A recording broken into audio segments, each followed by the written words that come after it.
Hi everyone, thank you for joining us. I'm Lily, I'm with San Antonio Water System, and today we're bringing you a special periscope given the time.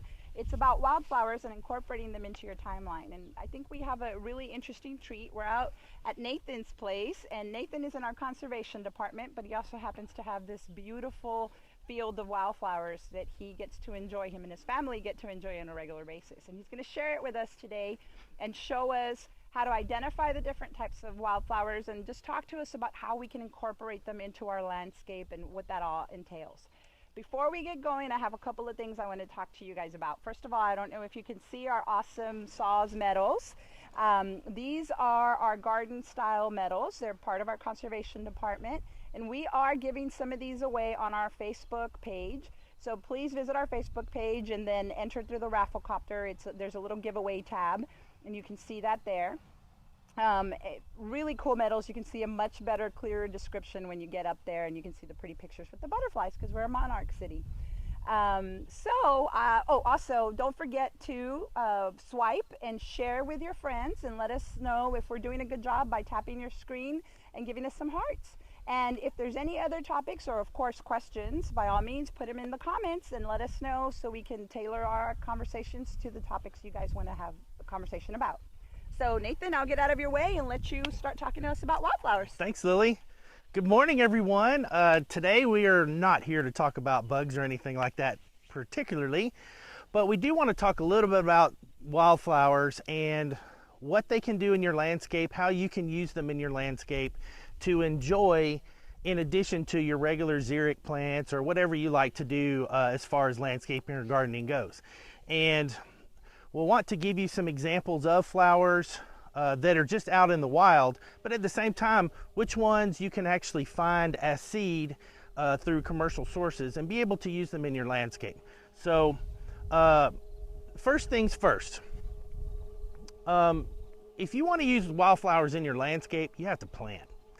You have to plan because wildflowers aren't available to buy at your home and garden stores and put them out in the spring necessarily. You want to be able to plan for them. You want to be able to put them out as seed at the right time so that they come up naturally and so that you'll be able to take advantage of the color all season. And you can see just what kind of beauty that I get to enjoy on a regular basis in the springtime. We have tons of paintbrushes, blue bonnets, Indian blankets. We have sunflowers, Queen Anne's lace, cut leaf primroses. We have Texas dandelions, a lot of different species out here that are growing naturally. I haven't planted any of these. These are Mother Nature's best. You'll notice if we can get a close-up here of some of the blue bonnets, and I'll get down here so Danny can kind of see a little bit. My blue bonnets, the blue bonnets in the southern part of Texas, south of San Antonio, are different in that they don't have a white cap and they're skinny and tall as opposed to the Texas bluebonnets you see on the sides of the highway that you see in the hill country. We were asked, how are they supposed to know what's an actual wildflower and what's a weed? Well, that is a great question. The difference between a wildflower and a weed is where it's growing, because a weed is nothing more than a plant that is growing where it is not wanted. And so any of these wildflowers could be a weed if they're growing in a flower bed where you're manicuring it to have a particular look. So all of these things can be considered weeds by one perception, or they can be wildflowers by another. So it's all a matter of perception when it comes to wildflowers. Let's talk a little bit about how you would plan to have wildflowers in your landscape. Now in Texas, and especially in southern Texas, most of our wildflowers are germinated in the fall. Bluebonnets sprout in November, October, and they come up and they grow very, very slowly during the winter, and then they really start growing quickly in the spring. And it's the same for these beautiful pink Indian paintbrushes that we have here. They sprout in late winter and they start to grow in early spring. And so we have sort of a progression here. You can see we also have these beautiful pink flowers. This is phlox. Phlox is one of the first wildflowers to bloom in February, and the phlox is available. You can purchase phlox both this native variety as well as other cultivated species from seed.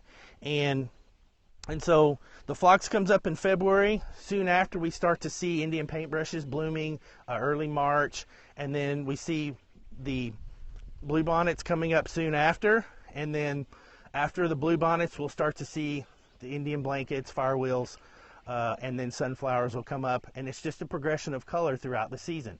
And so if you have a particular area where you want to take advantage of wildflowers for a landscape bed, you've got to have some decently drained soil. Here where I live, it's sand, so the sand is perfect for wildflowers, but you want to have decently drained soil. You want to be able to scatter your wildflower seeds in the fall and lightly rake them in. You don't want to cover them with a lot of soil. And then just let them do their thing. Don't pull any weeds in that bed, because those weeds could be wildflowers. Again, we're talking about perception. And you'll want to be able to allow those to grow and then progress through the season. One of the most important things that you have to remember and recognize when you use wildflowers in your landscape is that if you want them to continue year after year, you have to allow them to go to seed. And so that means letting them die out into summer and late summer, allowing them to go to seed so that they will resprout in the fall, and you'll start your whole process over again. It's really a beautiful progression of color. Most of the wildflowers may need a little supplemental water if they're not in an area where it normally gets it, but wildflowers are made by Mother Nature to survive on rainwater. And so all of these flowers here are blooming because of what has come from the sky. And so it's a really neat way to take advantage of what you want color-wise, be able to appreciate it. You'll be able to attract butterflies and bees to your landscape because of all the different types of flower varieties that are available. Okay, well, I'm Nathan Riggs in the Conservation Department at SAWS. We are out here enjoying wildflowers that Mother Nature has provided us. We're talking a little bit about how you can incorporate wildflowers into your landscape, and it's a factor of planning. Planting those wildflower seeds in the fall, allowing them to germinate through the fall and winter, coming up in the spring and then blooming through the season so that you can enjoy them from spring through late summer. We had a question. Yes, I forgot the question, Eddie, though. Which wildflower attracts bees? Oh, which wildflowers attract bees? That's a great question. Some of the wildflowers that we have right now that bees really seem to go for are the Indian blankets. Let's walk over here just a little bit. I will show you one. This is an Indian blanket. Now, Indian blankets can be quite variable. They are a type of sunflower. They're in the sunflower family. Very attractive to honeybees and all the other solitary pollinating bees that are out there.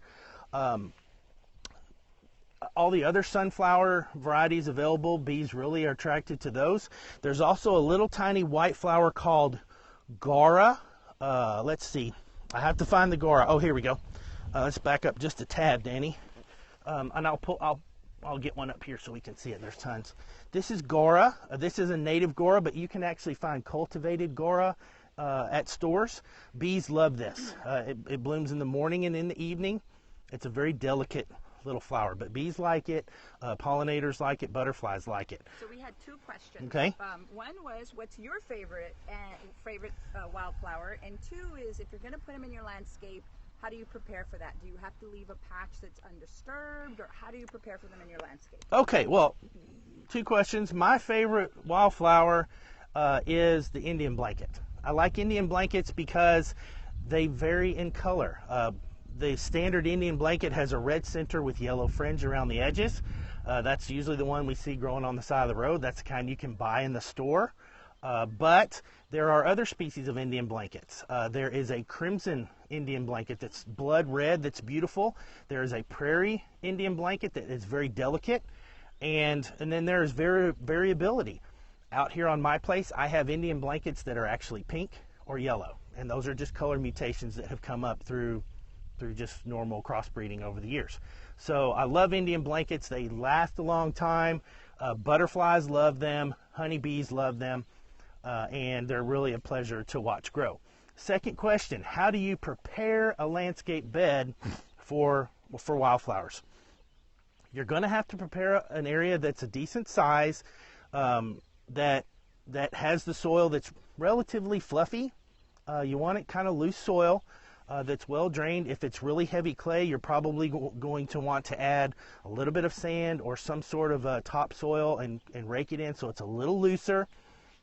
And you want it to be clean. You want to have a nice clean soil, no grass, anything like that, and then pick out whatever wildflowers you want to incorporate. There's places that sell wildflower mixes, but you can go to places like the Ladybird Wildflower Center in Austin or Wild Seed Farms in Fredericksburg, Texas.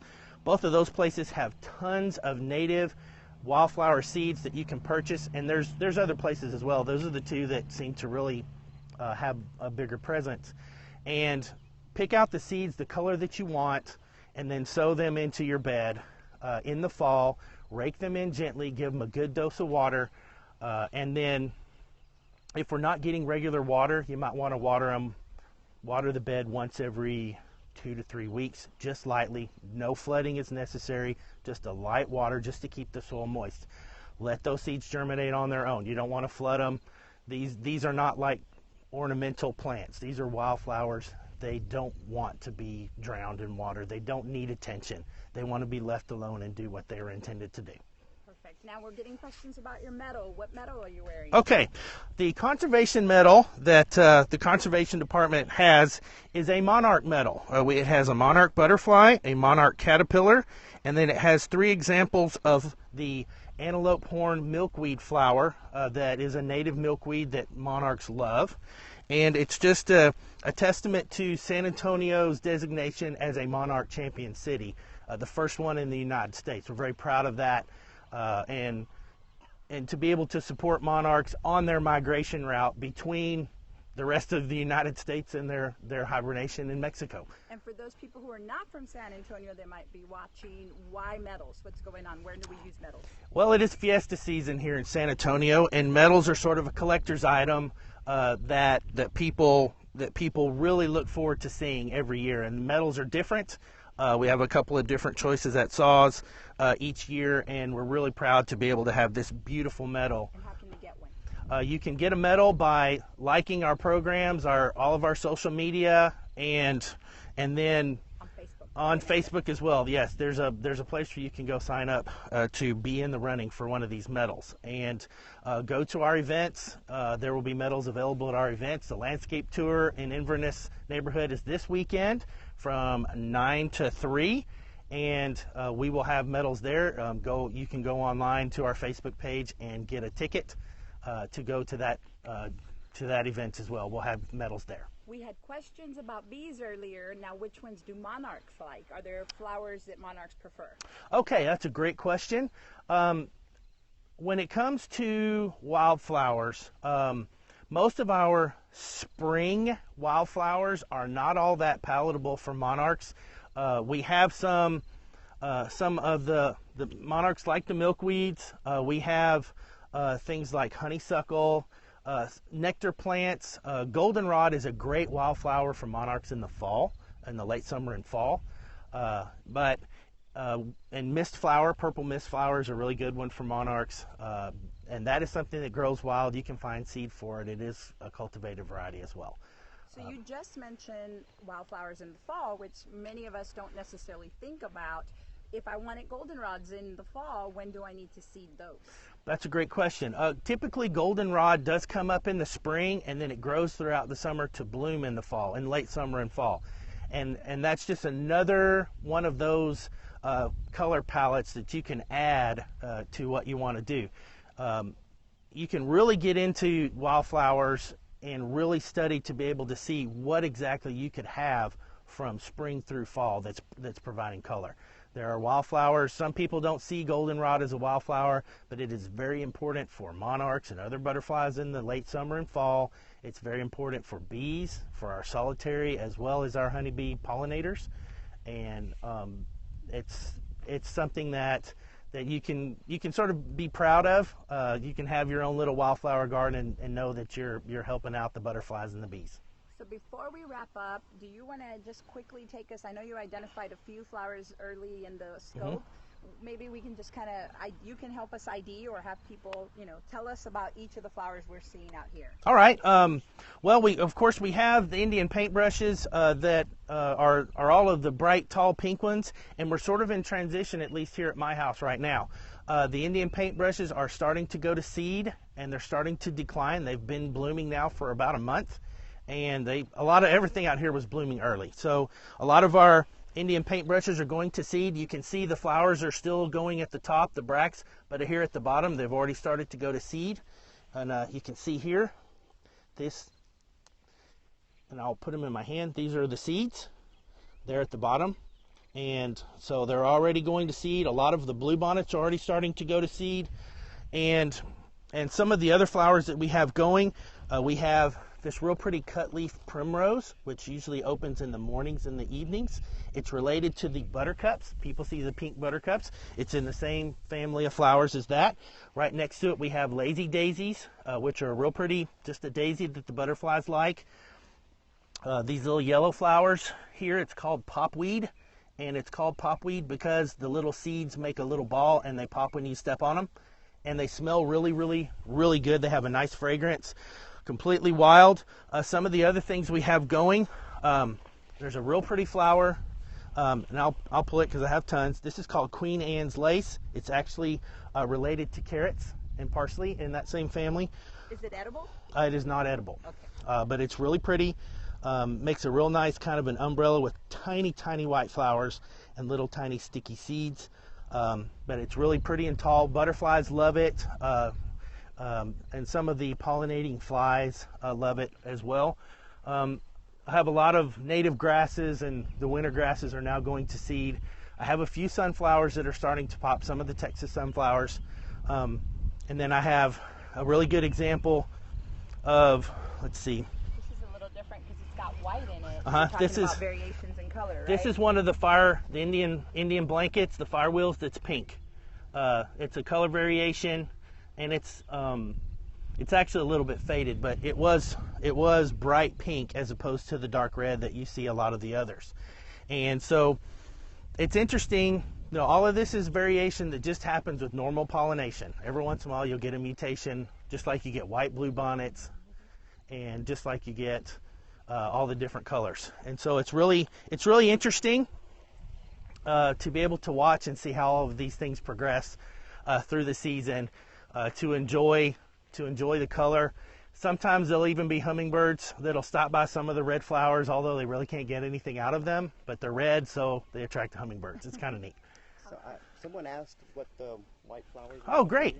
Okay, well, let's back up a little bit so we can peer over the fence.